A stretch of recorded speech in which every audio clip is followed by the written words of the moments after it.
Welcome to DarkSideAdventures, an 18 and older, not safe for work podcast where we explore the dark side of sex, the world of kink, fetish, and BDSM lifestyle. Is it playing? It is. Can you not hear it? No. Oh, shoot. Okay. I was like sitting here waiting. I was like, Maybe I have to pull it from here. Hang on. And I'm sitting here like jamming to the music. Okay. Man, thought I was being cool. I guess I went at it the wrong way. Okay, let's try it this way. No. It's supposed to be like halfway through. Okay. Just kidding. I was trying to be fancy, but it's not working. I had like, can I do it? Maybe. Hold on. Okay, well, he's figuring that out. Welcome, everybody. This is DarkSideAdventures, week 4, episode 6, I think? Week 3. Oh, shoot. I think it's week 3. Week 3, episode 6. That makes sense, because 6 divided by 2 is 3. Today we are talking about negotiations, safety, and limits in kink. Before we get started on that, we just wanted to let everybody know that today is National Homemade Soup Day. So enjoy yourself some homemade soup. So I actually did enjoy some homemade soup today. Well, I don't know. Would you consider chili to be soup? He's walked away, so I'm not getting an answer. Or he's just not paying attention. That's possible too. I consider it soup. It was white chili. It was delicious. My friend Carolyn came over the other day, and we made white chili, so it was leftover white chili. It was delicious. Sounds good. Yeah, sorry guys. I'll have to do it next time because it's going to take too long if I try and do it. But I heard you welcome everybody to the show, so I sure did. No need for me to say, I guess, much else. But welcome, of course. Welcome. Did you enjoy some homemade soup? Oh man, it was. Happy National Homemade Soup Day. I have not had any soup, but like bacon and potato. Oh my god, that's just my favorite. Delicious. And I used to always get it, and I know it's not healthy, but I used to always get it at IHOP. Oh yeah. And man, they add the sour cream and the cheese. Yum. Except for, I think they're starting to close now, so that's a sad day, but they were still delicious. I need to find But what out. about, go ahead. Oh, I was just going to say, I need to find out. My grandma, my mom's mom, growing up, she would make the most delicious clam chowder soup. But she changed the recipe every single time she made it.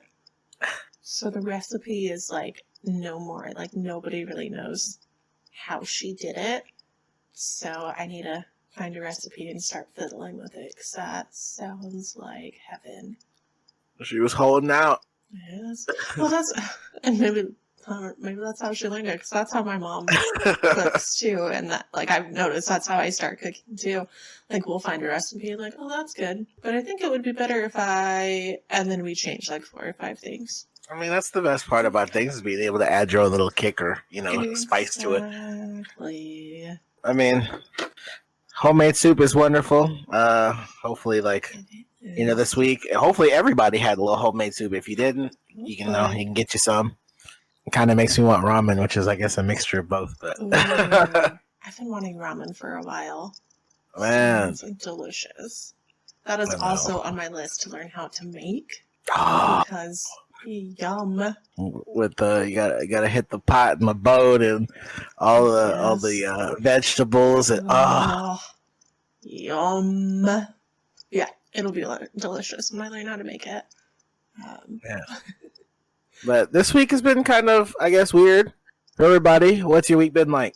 Mine's been long. I worked 16 hours yesterday and got home. So you and I talked at like 9 o'clock and I had 2 stores left. Mm-hmm. And so I got to the one store and I found out after you and I hung up talking that I was the one that did these 2 stores last week. So they had been, because I put magazines out and we put new magazines out every week. So I had done these stores for somebody last week. So I had spent the time to clean them up and get rid of all the old magazines that were from like 2018. And so I did those. I'm sure that was pleasant. Oh, it was so nice. It was so nice. I did it in 45 minutes, which is a big difference. Like each store took about 45 minutes. The second store was a little bit longer just because the store was bigger. But I'd been averaging 2.5 hours for the other stores I did yesterday or so. So it was a big difference. It was lovely. Out there, it was like you're running through the store, huh? Yeah, a little bit. And then I made a silly mistake. I love listening to true crime. And I was listening to one true crime podcast that was talking about murders and disappearances in Flint, Michigan, which is where I was all day. So there I am driving in the dark back roads of Flint, Michigan on my way to a different store at 9 o'clock at night, listening to how this person, who hasn't been caught yet, abducts females from their cars. And I freaked myself out.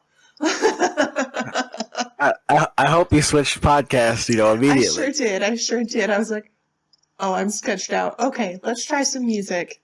And I switched to music, and then that didn't work, so I called my sister, and I was like, help? I feel a little bad. I interrupted her date night, but not bad enough, because they were just watching a movie at home. Man. Well, I mean, I'm glad glad nothing happened to you. Make sure you, I don't know what the laws are out there, but make sure you stay strapped, as they say. Anything, anything good happen? Anything bad happen? I mean, besides work, of course. Nothing crazy. I was telling the listeners, and I don't know if you heard, but I made white chili soup. Well, I don't know if you consider chili soup, but I'm calling it soup because that's what I ate today. Was it a little runny? Just a little bit. So I made it with my friend Carolyn, and she does not like. You're supposed to like mash up some of the beans into a paste, and it'll thicken it. But that texture like grosses her out so bad. So we didn't. So it was still really good, but it was just a little looser and more liquidy than if we had mashed up the bean paste. Oh. So, yeah. Beans do a good job, don't they? They do. I love beans. I ate pears today, which is like my absolute favorite. We are. We're trying to get healthy, guys. Well, and I also made a cake and ate some of the cake batter, so no, not really. It's okay. It's okay. I'm gonna get some Oreos after this. So I want Oreos. I know we're so bad. Oh, I was very good and did not buy any Oreos, even though they had tons of displays of the Lady Gaga Oreos, the pink ones and green ones that I kind of wanted to buy to try. I haven't seen the pink ones. I've only seen the green ones. They even started selling the green ones like in the gas station whenever I go for like my morning coffee. Yeah. Maybe they're not pink and I just think they're pink. I don't know. They're very colorful, just like Lady Gaga typically is. So, good old Lady Gaga. yes. I mean, what about you? What was your week like? I don't know if like the work has gotten harder or I've just gotten slower. I don't know. I don't know what it is this past like couple days, but I don't know. I've been like feeling work, but I haven't really been feeling work. Um, I mean, obviously, like it's still kind of like a new-ish job at like a newish company, but everything's good. I mean, as far as like the work, I can't really complain. So, like I said, maybe it's just me, but um, Could be. Is it colder out there? Could be the cold weather. Blame it on the cold weather. I do yeah. that a lot. I mean, I'm not. I'm not trying to blame it on the cold, but I mean, it has been it's actually been kind of warm. So if anything, it's been kind of a shift. Maybe the warmth is giving me too much leeway. Maybe. But other than that, it's been a good week. Of course, like doing stocks and stuff, everything's up, so that's always nice. Nice. And I started, or at least I'm trying to eat better, and then eventually like go back to the gym, because I figure if I'm doing one good thing, aka the podcast, I might as well complete the system. Which last but not least, like I've been kind of pondering the book club, so don't think we haven't forgot about that. Just trying to figure out the best way to do it. Yeah, like I want to. Okay, here's my thought process. Everybody go hear it now anyway. So I thought about getting on Twitch, and like maybe it would be like Twitch like after hours, because I'm up at weird hours sometimes, usually past Coco's bedtime, and that's normally on the weekends. But I figured I would do something with the book club where after hours I would play an hour of the audiobook, and I'd kind of just be sitting in there with everybody. So it's kind of like we're all listening, if you that would be cool. Want to hear it. Yeah. But I'd have to figure out how I would do it, because I mean, if the book is going to take like for instance like 5 hours to read, we would have to at least read like an hour, an hour every time, or some of the book clubs might be pushed back, or maybe I'll go like an hour and a half and do like a couple of breaks, so at least we can all finish. Mm-hmm. But or maybe you have to think about like copyright and if it's allowed. So. Yeah, that's the thing too. I mean, if I can find it on YouTube, then at that point there's not really copyright, because like we'd all just be sitting watching the video, which would be an audiobook. But anyway, that's what I've been thinking about. So I'll keep everybody posted whenever I make up my mind. Sounds good. I'm looking forward to it. Mm-hmm. We all know how much I love to read and books, and yeah. Well. Of course, I was going to run it by you. Books, but... Yeah, I was going to run it by you as soon as I had everything, like, obviously, like, put together, so it'd make more sense. But I figure I'd at least, like, give you my thought process so far. Give us a teaser. I love it. I love it. I love the way you're taking your baby. It's handling. Sounds good. This baby is like it's like those boxcar kids, but, like, what about wheels is, like, all... That's what it feels like. I'm just driving this car with 3 wheels. So, excuse me as we try and get the 4th wheel back on while we're obviously driving it. So, I feel like that's how it's always going to be, just knowing us, though. Yeah, there's always something new, or always something to get. So, I'm hoping, like, I mean, it's obviously like a long-term goal, but newer equipment so I can get a more quiet computer to get like a better sound at least, or I don't know. If we go big time, can we get a studio? I think we definitely need studios if we go big time. And I would love a better computer so I can edit better. So definitely need studio. That's them long-term goals. But other than that, I mean, for tonight, actually, let me start over. So, over the past week, or I guess last week, last show, technically last show, Sunday. Last show. We kind of went heavy, and we kind of talked about it being already going to be a heavy week, and this obviously like ends the heaviness. This is the second, but probably the most important and the heaviest load. Some would say it's starter items or beginner items. Others say it's, maybe we can even call them pillars if we want to get technical. Yeah. Of BDSM. But, what we'll more than scratch the surface, but we're not gonna go too deep. Exactly. So, girl, where do we even start? Like, right? Well, I say we start with limits, because without limits, you can't safely know what you're going to do and you can't negotiate. So I say we start with limits, then go to negotiations and then safety? Or do you think we should just do limits, safety, negotiations? It's the last two I'm struggling with.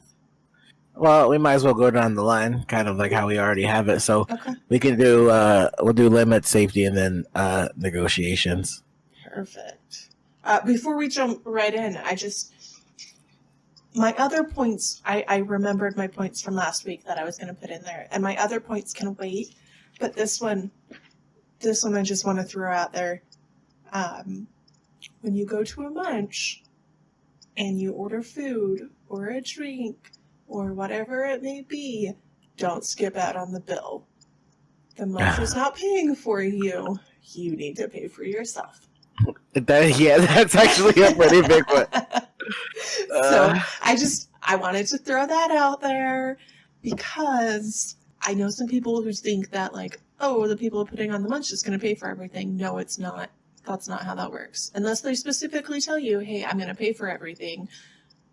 Don't just assume. Pay for what you order. Okay. Fair. And now we can move on. I just didn't put that in last week, and I wanted to throw it in there. No, 100%. That was a good one to actually throw in. Yes. Okay. So, on to limits. Do we want to pull that article up, or do we just want to talk on it? Since there's only like 5 talking points, how about we pull it up and it's the submissive guides? Okay. So. And then the rest of them we don't really. This one or the other one? No, the submissive guide. Okay, here we go. So, I say before we get started in this, we have given you guys, let me show them kind of to you. There's like this one I feel is the best one for a limits list. It goes through a lot of things, a lot of different types of kinks, cuffs, leather, metal, gags, cloth, rubber, tape, phallic ring, ball, mouth bits, suspension, horizontal, inverted, spanking, flogging, sexual activities. So it goes through a lot of these, and you can say, oh, I don't want to do that at all, period, no ifs, ands, or buts, which is a hard limit, or I might do that one with the right person, or I would do that one. A very common one that's kind of a soft limit for a lot of people is swallowing cum. Because nobody really likes the taste of it. But does their partner get pleasure out of it? Sure. So if I have to, I will. At least for me personally. So this one's a really good list with a lot of really good activities listed on there. There's always going to be more, but that'll give you a good start. Yeah, and shout out. Oh, go ahead. I'll let you finish. Oh, I was just gonna ended it there. That gives you a good start to your limit list. Agreed. And shout out Bad Girls Bible. There's before I had even started this podcast, even reading up on some BDSM, I promise you, I have gone through, many of her articles. So, or their articles. Excuse me. Let me not be biased here. Many of their articles over at Bad Girls Bible. So once again, most of the credit obviously goes out to them, but we were just kind of essentially relinking it and sharing it because it is a good one. Absolutely. I realized as I was looking at the articles earlier, we didn't really find a limits list. I'll find a good one and I'll make sure that gets put in the descriptions as well. But this will give you a start until I find that good one to give you. So that's the Bad Girl Bible's checklist for that one's more for negotiations, but it's also a good start for limits and your interests. But on that point, we are going to go to Submissive Guide. This one is an article that's entitled Everything That's Wrong with Your BDSM Limits List and How to Fix It. This article is written by Luna KM. So thank you, Luna, for blessing us with your with your skills here. Absolutely. So this article reads, limits are those boundaries that we set for ourselves because of physical, emotional, mental, social, or psychological hesitations, morals, or values we want to uphold and dislike for some things. For most submissives, we put together a rudimentary limits list as soon as we know what BDSM is and how scary some of the things you see are to you. But most of us have problems with really making the limit list, a full picture of what your boundaries are and tend to stick with play activities. And you'd be wrong to keep it in the dungeon. There's a huge variety of limits that you might want to consider if you are entering a DS relationship that is more than bedroom play. Being a novice submissive doesn't mean you can't be more specific with your boundaries and what you will accept, and not in a relationship. If you've had any sort of relationship at all before finding DS or BDSM, you will have limitations. You just need to find words for them. Agreed. Yes. And she goes on to list some issues with the limit list. So, some good. Read the first one. Yeah. No, I was gonna kind of just comment. Sorry, I'm too excited. Yeah. No. 100%. I was going to start with number one and kind of just like flow over it, but also kind of talk about it as well. Absolutely, that works. So this one says, you don't know your limits. Obviously, it says brand new to BDSM. It can be intimidating when somebody likes, myself says, go fill out a BDSM checklist to help you figure out your limits. Well, this is a good point right here. Start with what you know, right? If obviously, like it says here, you're interested in role play and your fantasies have your partners holding you down and calling you dirty names, list those things, some of the things you'd like to try. So everything that you've tried, maybe you've gone to, let's say, for instance, you got invited to a play party and, you've seen a couple things done, whether it be like, heavy hair pulling or maybe like, some pretty hard paddles or even sometimes, it'd be soft ass or, bare ass, whatever you want to try. At least know those things that you're going to be ready for, and that you actually want to try and do. You want to comment on this here, Coco? Yeah, I really like where you went with that. It's really true. And even if you haven't been to a play party or a dungeon or anything like that, see the things that, you can, there's a lot of raunchy things in TV. There's your fantasies, there's porn, there's erotic writing, there's like all sorts of things that you can, sex is all around you. And anything that strikes your fancy, be like, oh yeah, that's something I want to try. Or anything that's like, oh, no, I don't want to try. Put it on your list. Because it is intimidating. Like as you go through Bad Girls Bible checklist or whatever checklist you go through, and you see all of these things, it's very, very intimidating. Like I know when I was brand new to BDSM, like I found a checklist and was like, that's a lot. I don't know. And it, like, I didn't fill it out. I was like, I can't do this. And so I got out of it. But it is, and there was a lot of things on there I didn't know what it was. And that's okay. You're going to learn as you go. And like I said last time, don't be afraid to admit that you haven't tried it or you don't know what your limit on that is. Yeah, no, I agree. And one of kind of the rest of number one, just kind of goes to, just things that you don't want. It's just as much as you write about the things that you do want. Make sure there's a list that you don't want. Here is kind of extreme, outside, but they're saying, do you eventually want to get married? Have kids? What were some of the problems in your past relationship? And the second half makes sense, but it says that you'd like to make a point to set a limit so it doesn't happen again. So if anything has happened in the past that has kind of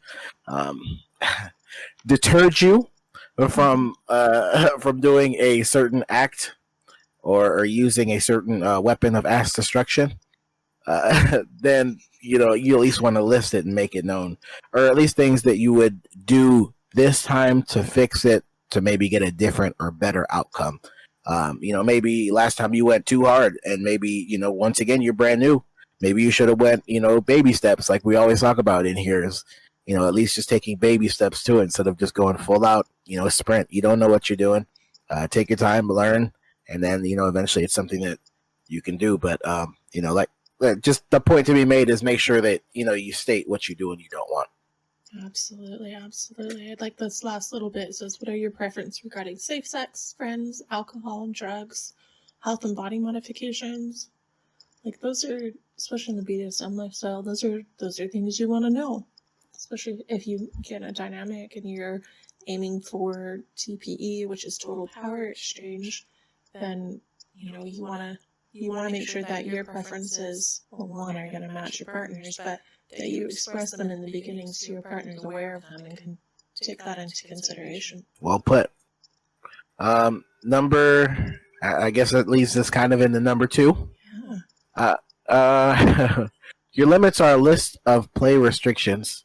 I guess we kind of touched on that a little bit in number 1, but it says you pour through a BDSM checklist and feel that you've got a complete list of limits and boundaries to give a potential partner. But you're forgetting a very important point. The relationship isn't just play. You need to know what you'd like in a relationship with a DS or BDSM. Do you want love, affection, romance? What about having children or control in parenting? Do you have a specific sitcom addiction that you don't want messed with? How about with smoking cessation or weight loss? Do you like to go clubbing and don't want somebody telling you that you can't? This is actually a very good one. I feel because it's one people overlook a lot. Oh, girl, I agree. Okay, I feel like I'm about to rant, and I'm trying not to. So for this is very heavy because if, let's say, I'm gonna say it from a dom point of view before I get to the submissives, but a dom point of view is, and I've learned this myself, that you can't want what you're not willing to give. Meaning, if you want a submissive with structure, you need to be structured. Amen. So with that being said, is all DS dynamics, right? Whenever I lost my train of thought here. Sorry, guys. I hate old age. You're not even that old. Oh God. No, my point to be made is you have to be structured, and then with that, you have to kind of know where you're trying to lead the dynamic. So, if, like she said, you want a total power exchange, that needs to be worked out as well as fully worked out. Oh, is it making noise? Am I okay? You're okay now. There was a moment there. Okay, sorry. I was trying to move the microphone to see if it would hear me. Let me move back. Okay. Coco, go ahead, because I'm gonna keep losing my train of thought here. I'm trying to put it together and it's not coming. I can see where you're coming from, and I totally agree. Coming from a submissive standpoint, I don't want to be in a relationship with a dominant or a master who tells me one thing and then does the other. If they want me to be structured and take care of my health and do all of these things, then I want to be led by example. Now, I understand that everybody's human and everybody's gonna mess up, and that goes for submissives and masters and dominants and subs and whichever title you want to be on either side of the slash.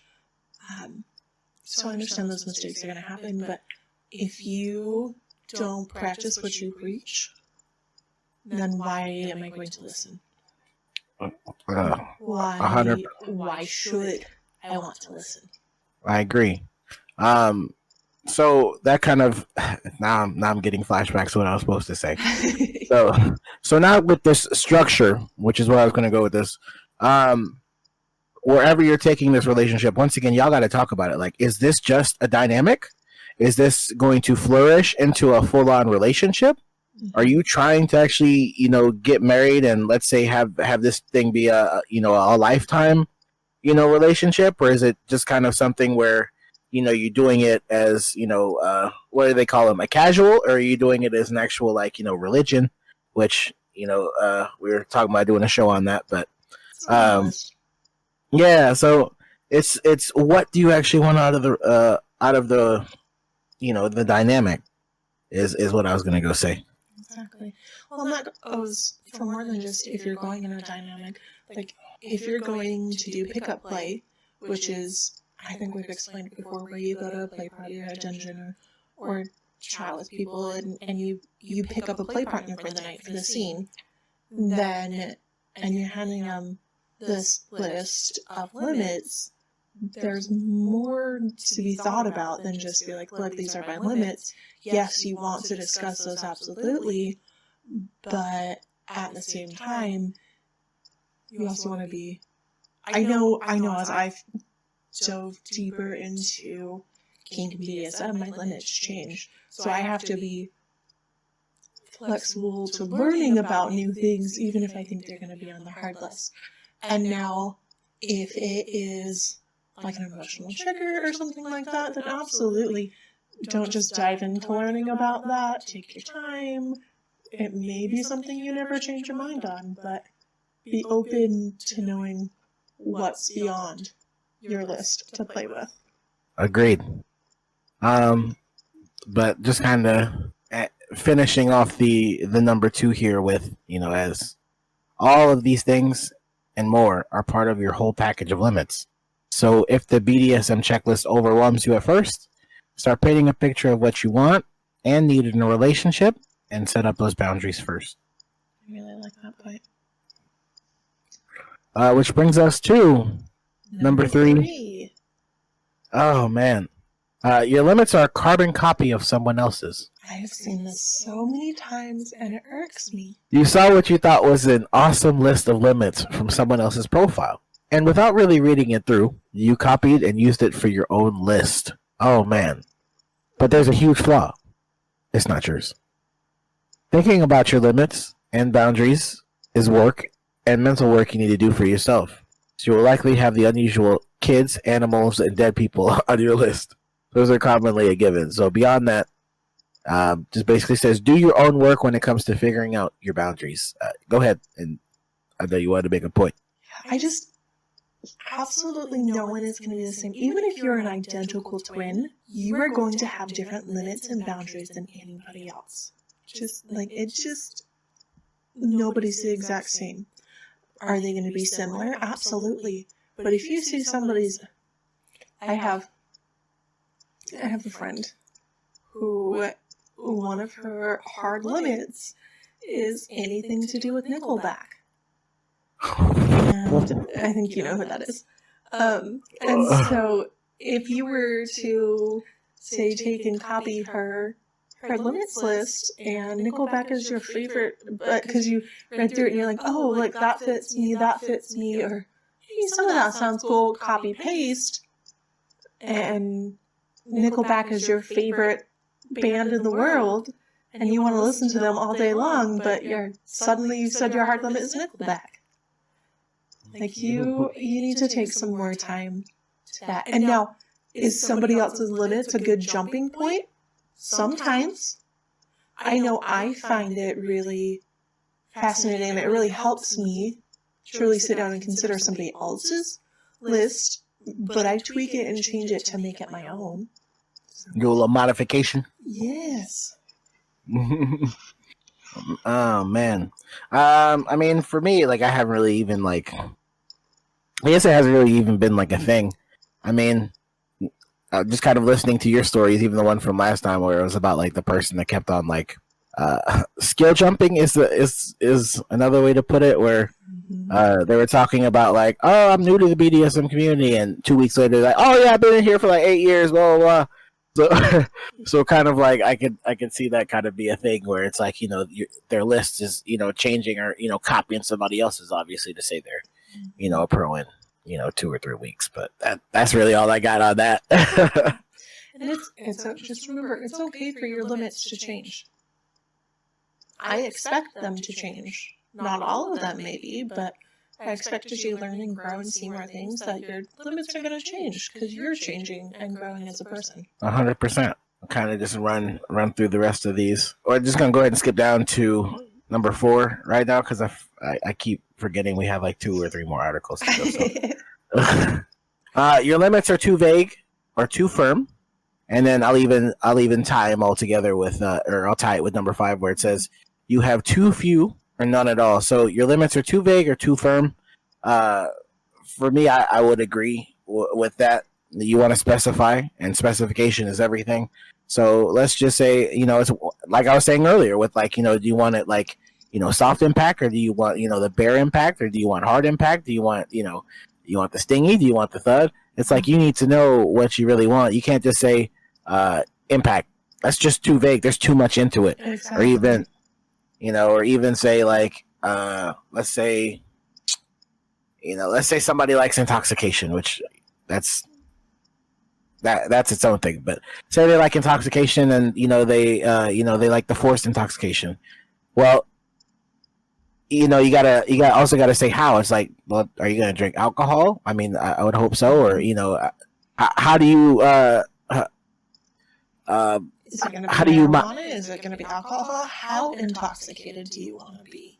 Is it going to be a different kind of intoxication? Yeah, agreed. Like what are you looking for? Or maybe it's, in other words, maybe it's too firm. Like, okay, well, I can't do impact play unless I'm on a waterbed wearing my favorite tennis shoes right next to my favorite stuffy bear with The Office playing. It's like, hold on. Like, now you're just making it too it's just too specific.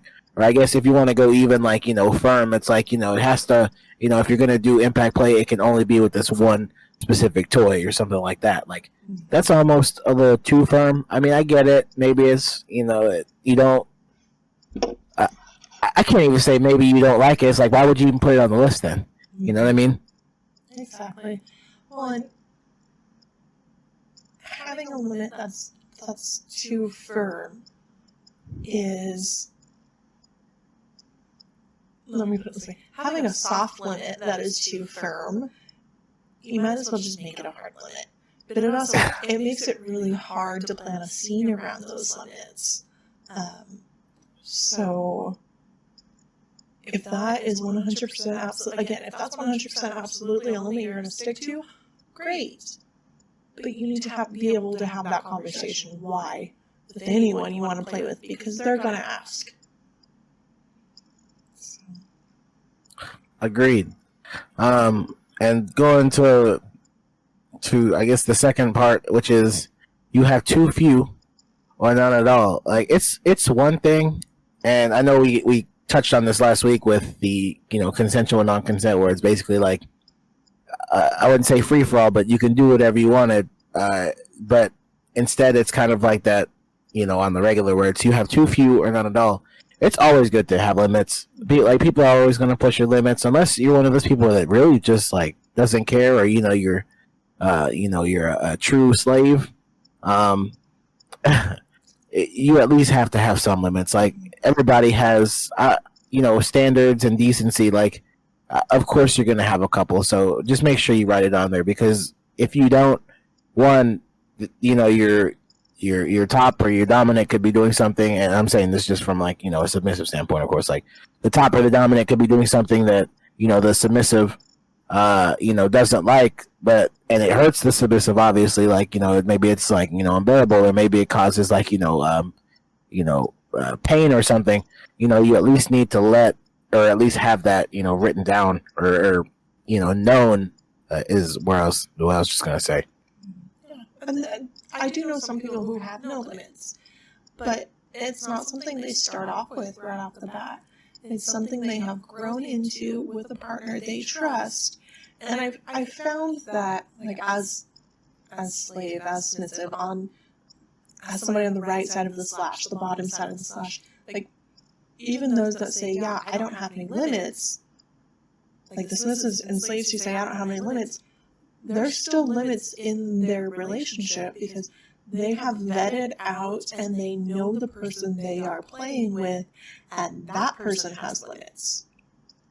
And so what it really is it's, I trust that my partner, whom I have played with and I have vetted out, will only do things that align with the way he thinks, and I align with the way he thinks he or she or they think as well. Great. Well, this is it for the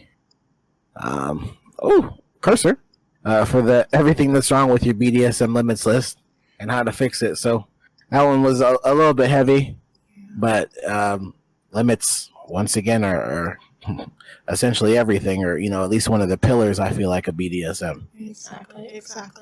I just want to take a quick minute and read the very last paragraph. I really like it here. It says, well, I hope that you've learned that your limits list is a snapshot of the whole you and not just the parts that are hot and kinky and fun. What I want you to do right now is get your limits list out and review it. Take some time getting to know yourself and make sure that it's a fuller picture of what you want and need and what you won't do no matter how high pics fly. I like that. You should definitely make your limits list more than just a one-dimensional sheet of paper. Make it all about you. Agreed. I like that one. The other one, I guess we probably should have maybe started with this one. This one is domselfliving.com. It doesn't tell me who's written the article. Let me scroll back down to make sure I see it. No, there's no name on the article, so it's just the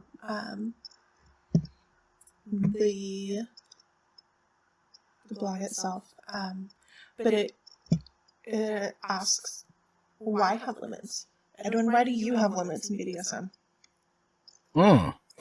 Why have limits? Because there's no point in driving your car if, one, you don't know how fast it can go, two, if you could actually stop, and three, if there was no actual traffic signs to tell you what to actually do. So BDSM, or what limits are, basically confine what you will do and what you won't do. And to me, why it's important to have limits is because if you don't have limits, you really don't have any rules to play by. So I can't just take, let's say I'm cooking, some bacon or something. I can't just take that hot, my hot spatula and just stick it, down my, submissive shirt, unless you like stuff like that. But obviously, like, there's limits. Like, maybe it's you can only, play, during these certain nights, or, maybe we only save any type of, like, play for, the dungeon and maybe, the bedroom. But limits are always good because they tell you, it basically keeps everything safe. Limits and negotiations, they all go hand in hand. And once again, safety is everything. And, it's like one of those things where if you want things to keep going well, you need to know what you can and can't do. Exactly. I like what you said. I'm just going to add one point on why I have limits is because, especially as a submissive, my life is important, and so is my safety. And especially if I'm doing pickup play or I'm vetting out a relationship, still, the only one who's really going to be looking out for me is me. And if I'm not able to verbalize those limits and what I want, then even now in a relationship, Master and I have been in a relationship for almost 4 years. Even now, if I'm not able to verbalize what I want and what I don't want and what is currently a limit, then my safety is compromised and I can't properly play. Yeah, I mean, that I would see why it's it's important for you, because once again that fits into, like, your day-to-day dynamics. It's you're always doing something, or maybe you want to try something new. Once again, you have to know your limits, essentially. Exactly. And then there are two kinds of limits. One's a soft limit and one's a hard limit.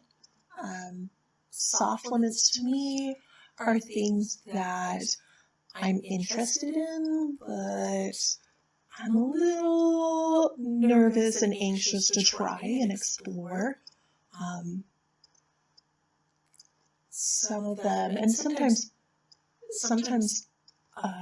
something I really love, depending on my mental state and where I'm at physically, will become a soft limit. It's one of those things of like, especially with master, I'll be like, you know, I enjoy that, but right now that's a soft limit because I'm not mentally in a space where I think I can properly do that or properly take care of that or handle the pain, whatever it may be.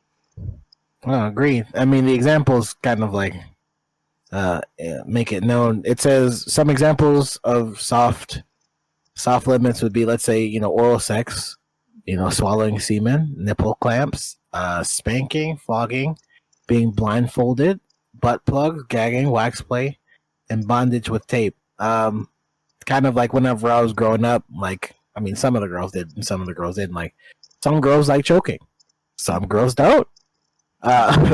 You know, there's, you know, some of them had, you know, reasons like, you know, I just don't like the feeling of, you know, something suffocating me, or, you know, something like that. Or, you know, some girls don't like, you know, anything to do with the butt.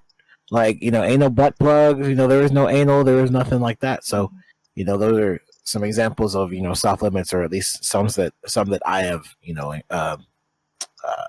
dealt with. Exactly. Another soft limited, gives us an example below that is the tolerance of receiving pain. You can definitely work up your pain tolerance, but even I like to say I have a decent pain tolerance. Master and I play with impact. I enjoy it. But there are days where I'm like, I can only handle your hand. And sometimes there's days where I'm like, I can't handle anything at all. So sometimes those become a soft limit. But also it mentions something to think about with impact, just as a small side note, but think of for limits is, what kind of marks do you want? Do you want marks? Do you want no marks? Are you okay with permanent marks? Like that's also something that you kind of want to touch on and find out if it's a limit or not. And the second type of limit is hard limit, aka just will not do it. Says both parties need to specify what they won't do, and this is the biggest one: respect it. Absolutely. So you know, things could be like choking, like I was talking about, anal sex, like I was talking about, electroplay, fisting, needles, suspension bondage, whipping, caning, fire play, and you know, for some people, blood, urine, and feces. I can't do no doo doo. That's what it is for me. Like that's a hard limit for me, guys. I'm sorry. And it says in here, Doms can have boundaries too, and I'm going to change that. Doms should have boundaries too. Agreed. The point is, no one should be pressured to do something they are uncomfortable with. And then down below it states what I've been telling you. Limits can change over time, and some can be more fluid than others. There are some boundaries that I'm okay with. There's some boundaries that I don't have with Master, but I have them when playing with others. There's some limits that, like I was saying, sometimes my pain limit and my pain is a absolutely go for it. Sometimes it's a soft limit, sometimes it's a hard limit. They change and they're ever changing. Agreed. I mean, for all of us, you don't know what's the limit until you either see it or you know you try it, and you know, and you could think you like something and end up being a hard limit. You never know. Exactly. Just like the story I told last week with Pua when she was playing with her partner. Oh yeah, true. She was like, "Yeah, I definitely want to try that," and then tried it. She popped up and was like, "Nope, definitely not," and they have never played with it again. So. Left that in the old chest. Yes. So this I guess this kind of sums up everything that we're talking about tonight. It says what to do if your limits aren't respected. Exactly. Sorry, let me scroll down. Move to pages. What to do if your limits aren't respected? Like they say, it really just it depends for me. It depends on is it really a one-time offense, or is it something that continues happening? Yeah, agreed. The one time and it being actually like, talked about and fully like, I'm talking about fully talked about, like, hey, this thing hurt, blah, blah, blah. Like, can we not use it anymore? It's like, yes, we'll just make sure that we keep it, blah, blah, blah, and we won't ever pull it out for play. But if it's like you're saying, a consecutive thing, oh, Lord. Absolutely. Even as, I think it says in here, but even as a submissive, like, if it's a limit that's continually pushed, or you are continually pressured to change, then that's a major red flag to me. That's a major no. I would really take a look at everything else that your dominant is doing to see if it's more than just that one thing, because likely it is. Yep, true. You let him get away in one aspect, doing it in another. Exactly. And same thing for dominance. If you have given a rule and you have agreed upon it, or you've given a limit and it's been agreed upon, then it's being ignored continuously, then that's something you should really, really take into consideration on whether or not you want to continue whatever dynamic you're currently in, be it plate partners, friends, dynamic, whatever. And that's actually, I'm glad that this article brought it up. That's actually one of the points I was going to bring up last week. One of my closing remarks is that if somebody, especially as you're negotiating and vetting out a person, if somebody doesn't respect your little boundaries, then they're definitely not going to be respecting your big boundaries and hard limits. Agreed. So, 100%. Exactly. I have a friend who has a small boundary to her.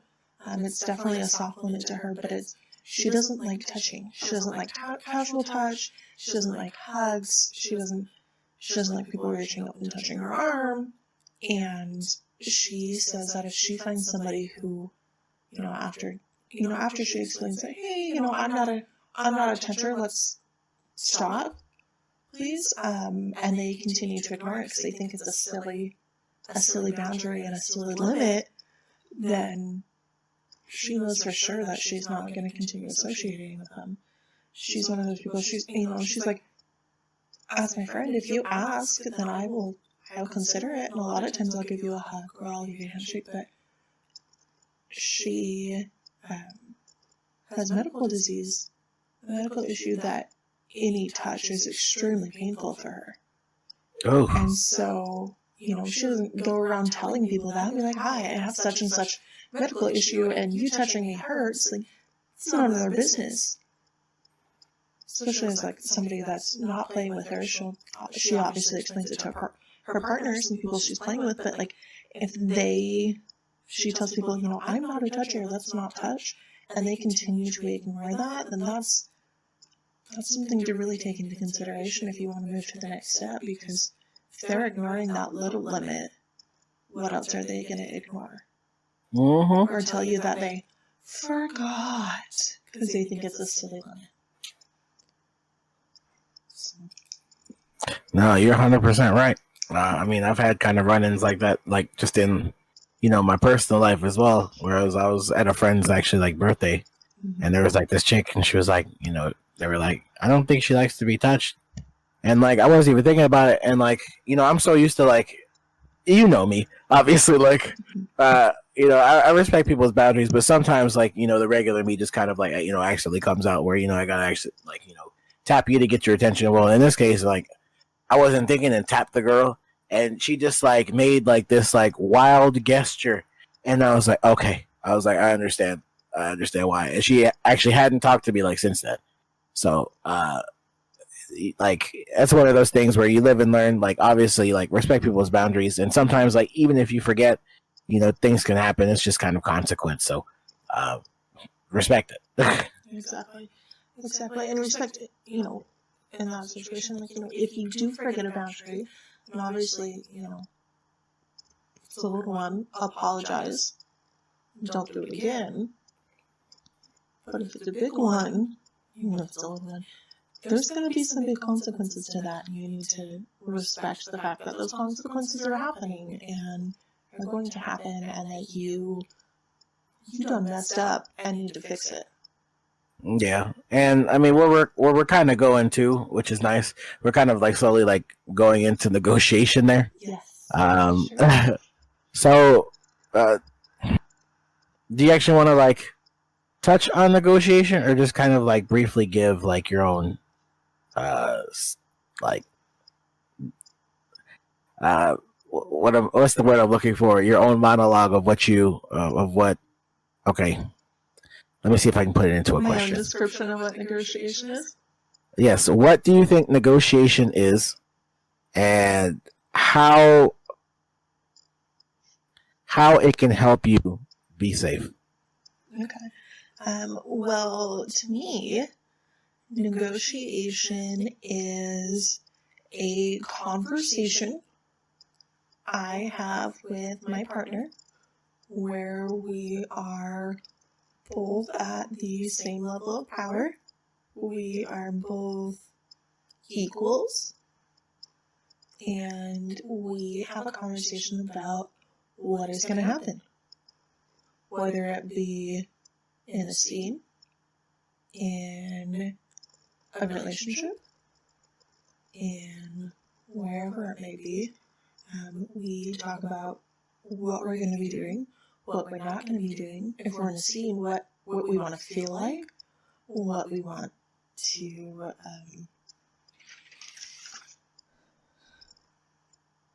what I want to be, like how I want to feel, and what my goal is, like what my goal for the scene or for the relationship is. Like, oh, that's a big one. And it helps me stay safe because at this point we have talked about my limits. We have, if it's pickup play, or if it's somebody new, we have talked about any medical conditions I may have that may flare it for this.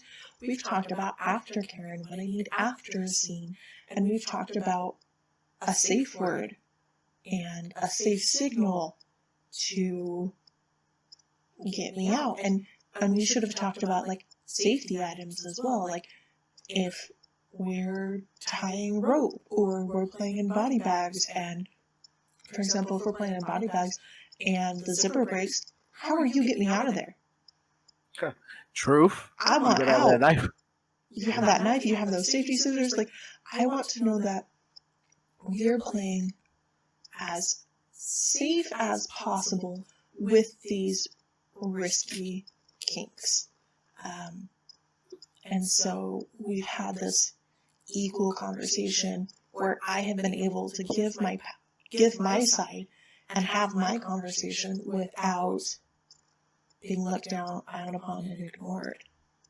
Not that Master ever does that to me, but there are some people out there that think that just because you are on the right side of the slash means you're not as important and they don't have to listen to you. Don't play with those people. But there are those people out there. True.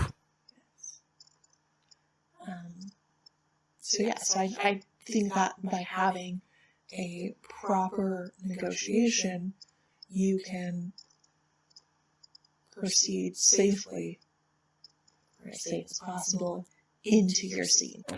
I 100% agree. I mean, there's not really any way I can switch that definition for what is, negotiation to you. Negotiation to me is one of the other, I would say, pillars of BDSM, where it's basically all for safety and to prevent injury or anything to go wrong.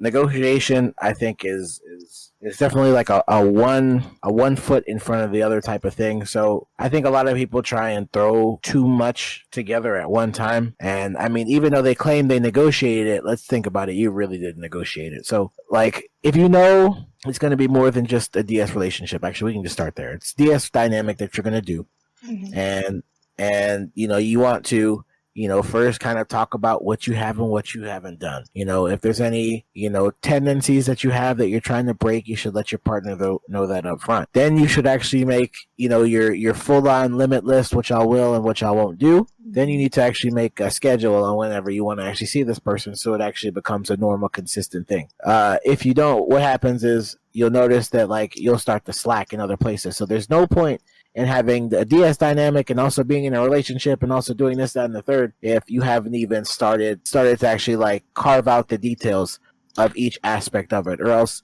there's going to be times where y'all will be we'll say at first you're kinking like 3 or 4 times a week, and all of a sudden it goes down to 2. And all of a sudden it goes down to 1. And then eventually you're just not kinky anymore. Eventually it's just a relationship. Well, then you've lost a part of the relationship that, 1, that both of y'all enjoy, but 2, that y'all actually negotiated on. So negotiation just goes further than just like, I'm going to use this toy and that toy. I'm going to actually negotiate, okay, this is what I want, like you're talking about with the goals, Coco.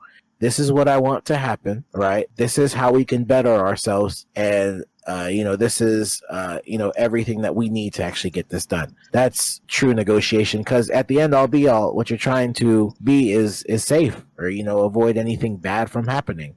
Negotiations definitely, like, I was talking about last week where I was talking about consent.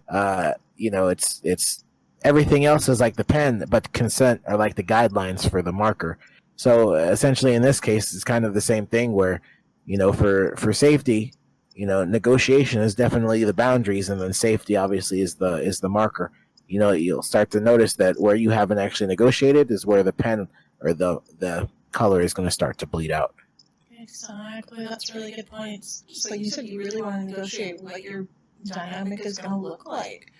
Are you going to be doing kinky fuckery 4 times a week? Are you only able to see somebody once a week? Is it, I can see you around my job and my kid and X and Y? Is it you need to sit down and make sure you're on the same page with whoever you're having a relationship with, or having a play partner with, a scene with, or whatever it may be? So that's really what negotiation is. It's making sure you've vetted to make sure you're on the same page, but now you're negotiating to make sure you stay on the same page. I mean, that kind of wait, how much time are we at right now? We got 1 hour and 7 minutes. We can just we'll just kind of end that article there. If y'all want to read some more, y'all are more than welcome to read the rest of that article. If we stick on this for too long, we're going to be here for 2 hours, and that's what I'm trying to avoid. Absolutely. Yeah. I think we can probably just wrap it up with the acronyms. Yeah, the acronyms. So this is by Loving BDSM. I found out they actually have a YouTube channel. So shout out to them. Well, shout out to you guys. I'll have to do a review on like one of y'all's videos or something. Absolutely. So I was watching one of them earlier. They were pretty good. I liked them. They give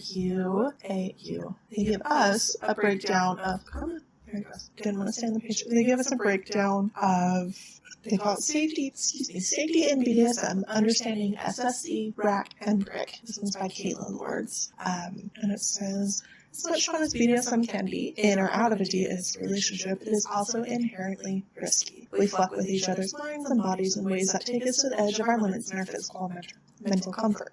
Thinking about safety as a kinkster is extremely important. So, like I told you guys in what episode was it? Was it our first one? There are 3 acronyms. Yeah, there we go. 3 acronyms that are widely popular in the kink world. The most basic one in my mind, and also the most kind of ambiguous one, is safe, sane, and consensual, or SSC. Kayla says that for those of us in SSC, we ask yourself 3 questions. Is our kinky thing safe to do? Is it a sane thing to do? Do we consent to it? Yeah. And I find it kind of ambiguous. She kind of says, both partners have to agree on what's safe and sane, but at the same time, is it safe to do knife play? Is it safe to do a single harness hang from your chest? Is it safe to do fire play? Is it safe to do impact play? I mean, not really. You're going to end up with bruises. So is it a sane thing to do? Like, what defines sane? You know, so I find this one to be kind of ambiguous. I mean, I think we're all a little cuckoo already being in the lifestyle, so I think sane is already out the window. Agreed. In fact, we taught my niece that, well, all of my nieces and nephews, that if somebody calls you weird, you take it as a compliment. But if somebody calls you normal, then it's a huge insult. You should be very offended. So I don't, like, maybe I'm not sane. I don't know. Like, again, I find it ambiguous, which is why, although it is a good one, and especially as you're starting out, like, is it safe to do? No. Okay, well, what are the safety precautions that we're having even while doing these things? Again, the body bags. Do I have scissors or a knife to get me out? For knife play, is that a new knife? Who is that knife been used on? Is it sanitary? Is it sharp? Like, you know, those are the things you want to know for the safety of the scene, even if you are participating in an inherently not safe thing. It's the little things, but at least it's small enough for you to at least like remember, SSC. It's like, oh, okay, safe, sane, consensual, and it's just like a quick, like, okay, it's 3 quick questions to just ask yourself. So Exactly. It's always nice to have that in the back of your head. But that kind of leads us into the second one, which is risk-aware consensual kink, aka RAC. RAC, or risk-aware consensual kink, was created as a response to those who felt SSC was too damn vague and confusing. See? Whose version of safe sane are we talking about? Like, what if I was thinking? We're on the same page here. What if I think something is insane, but you think it's perfectly rational? Who wins the argument? Well, enter RAC, which lists things out a little bit more specifically. So, risk aware, basically, you're at risk, but I'd say, it should go further than that. You should be able to name said risks and know how to prevent them. So that's kind of what we were talking about, is, knowing what's going to happen, but also knowing how to stop it from getting out of hand. Consensual, everyone is on board with what you're about to do. So yes, all parties involved need to know what's going on, and all parties involved need to be like, agreed. No questions asked. There shouldn't be any questions whenever you start playing. If you have to stop to ask questions, I don't think you negotiated well enough. Agreed. All those questions should come up beforehand. And if it's something you're new playing at, if this is something new to you, then yes, there might be questions. However, if at least one of you is experienced in this, then there should definitely be no questions. True. And then the last one obviously is kink, the thing, activity, power exchange, scene, or moment, or your kinky fuckery, as they call it. And just the last little tidbit on here with the RAC is, if you're new to RAC but you like it, use it like a checklist. Can you name the risks? Are you both able to affirm that you consent to each other? And do you understand exactly what event or activity is about to take place? I feel like this is the one I use. RAC is the one I use most, because I do like to know the risks. And I do like to know how to prevent them or how to take care of them if they happen. I definitely want everything to be consensual, because non-consensual non-consent is not fun. That's illegal. And then I like kink, and I like to know exactly what I'm getting into most of the time. Sometimes it's a surprise in our scenes, but that's okay. We've negotiated that. So the last one is personal responsibility. Informed consensual kink, or prick. You're not a prick if you follow prick. She says, because I'm sure no one has ever heard that joke before. Am I right?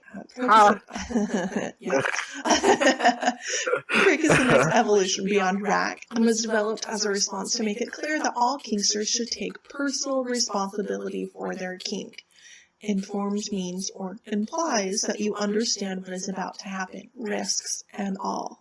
Consensual kink is what we're all looking for. The idea being that if you take personal responsibility for yourself and you're informed, you can now have consensual kink. I like that too. I feel like RAC and prick are very, very similar in my mind. Yeah, I mean, they all, to be honest with you, they're all kind of the same thing. Exactly. They're all expressing the same idea. It's just however you remember it or what's easiest for you. that kind of wraps up safety. Exactly. Or at least what we're going to talk on for safety this episode. Yeah, we're not talking about safety of weapons of mass destruction. That's another topic. That's another topic. But it's been a nice little taster of safety and limits, and we kind of touched on negotiation. Oh no, we did. I mean, we did. Yes, we did. We switched it. Yeah, we switched it a little bit just because safety kind of was the glue. You know what I mean? It sure was. Safety followed all of it because if you don't know your limits, then you can't be safe. And if you don't negotiate well, then you're in for a possibly unsafe scene.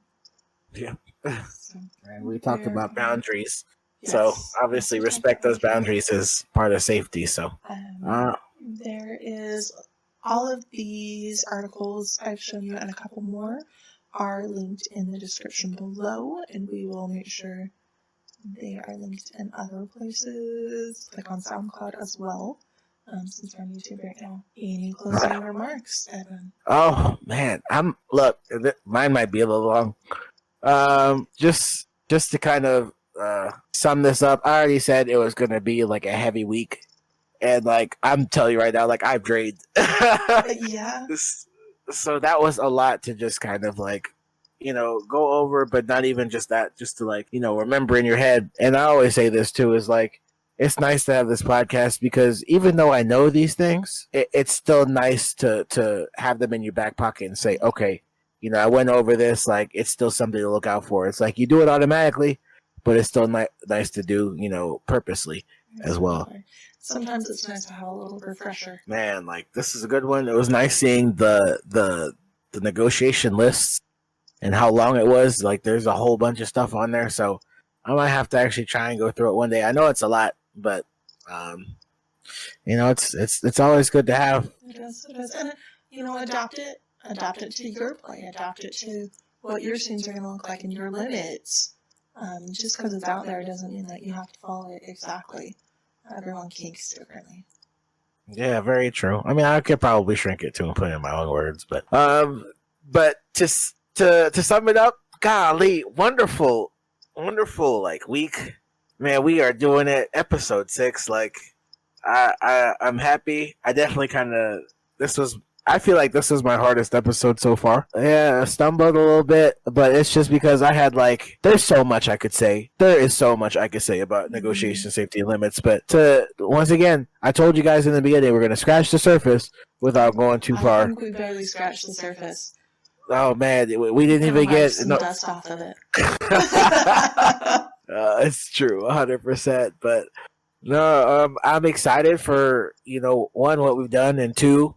The show next week will be fire. It's gonna be a lot lighter, more laughs, more I feel like it'll be more entertaining because we will have a special guest on, so that is also a podcast first. So yes. Oh man, I am stoked for that. Like I'm already getting excited. Like, oh man. Not to say I wasn't excited for this one. It's just, once again, this was just like a lot of information. So it was like, I know it's probably draining for both of us. So like I said, it's gonna be a lot lighter. So, I'll be ready. I'll have my Coca-Cola ready as well. So with that being said, for my final closing remarks, I know I've been kind of going on and on here, but people, if you're gonna do something that is unsafe, you want risk management at all times. You want to make sure that whatever you are doing, the consequences to it, as well as how to prevent something bad from happening. Obviously you don't go get in your car and drive without a seatbelt unless you do.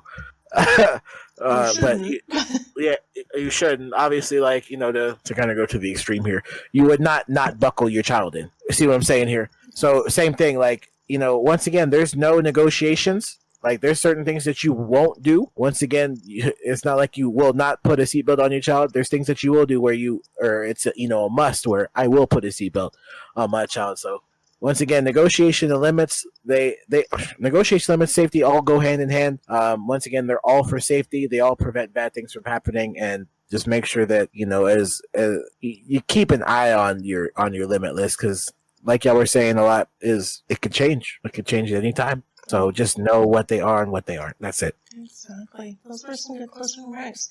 I agree with a lot of that.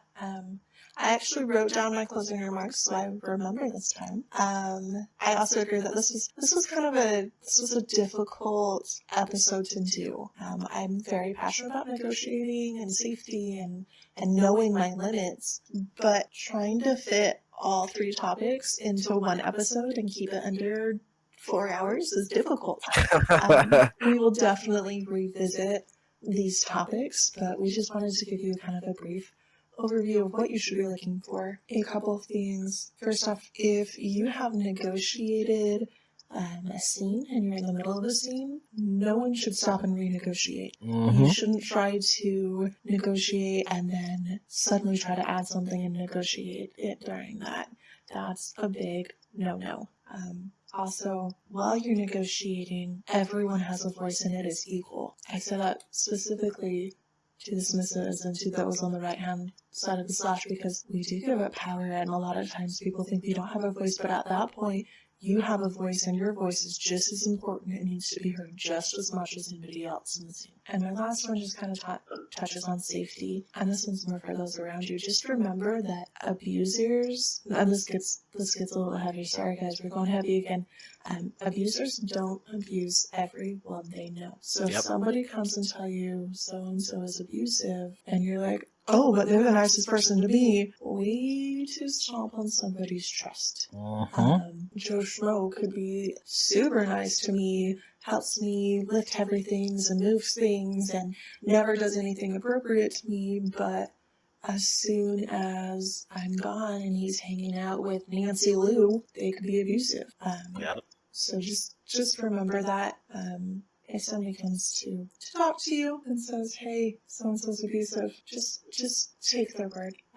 Don't try to shame them for that. I was going to go more into that, but I will stop that there because, like I said, it is getting long, and we'll touch on that again later. But those are kind of my 3 topics and points I just kind of wanted to bring out right there. So, like Edwin said, I've got the schedule up here on the screen, and next week is going to be a lot lighter, a lot more fun.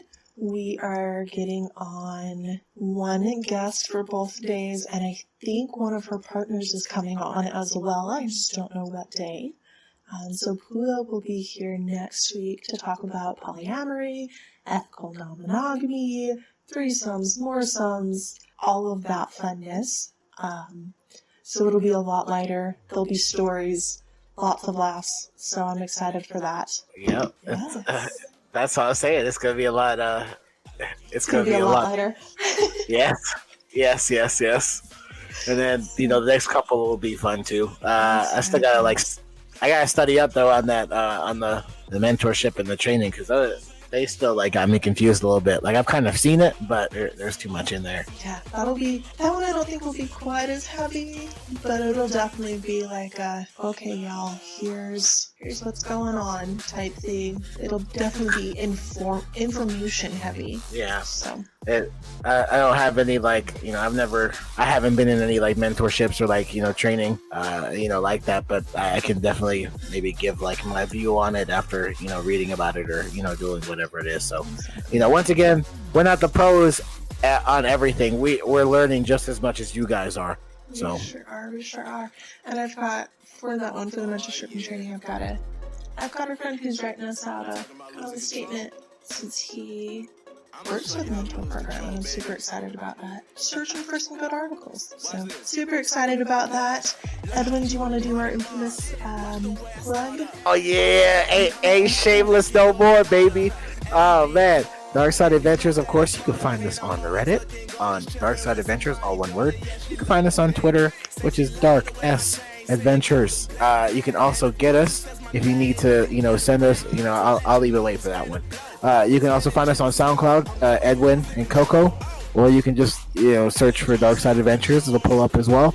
And the last but not least, if you need any information from us, you want to send us any articles, send us an email, good words, shit, we'll even take bad words too. But we want the smoke. Yeah, we want the smoke. And just any ideas for the show. And like I always say, shit, you want to be on the show, you can send it to our DarkSideAdventures@gmail.com. You can find us there all the time. We're always looking for more and more stuff to do, obviously, while being productive citizens, of course. But we do as much as we can, and there's a lot of things that I would like to do for the show, and that we are doing for the show. Both of us. So just kind of bear with us as we get everything ready, and we start to branch out and do more stuff. You guys have seen a bit of an improvement as we go along, as we put more effort and more work into it. So, this is Coco. And this is Edwin. This has been Dark Side Adventures. Episode 6. Thank y'all for watching. And if y'all, and just see us on Sunday. Yay. Adios. Thank you for joining us for another adventure of learning and growth. New episodes post every Thursday and Sunday evening. Please let us know your favorite moment from the show and any kinks or fetishes you think we should explore by commenting or emailing us at ourdarksideadventures@gmail.com.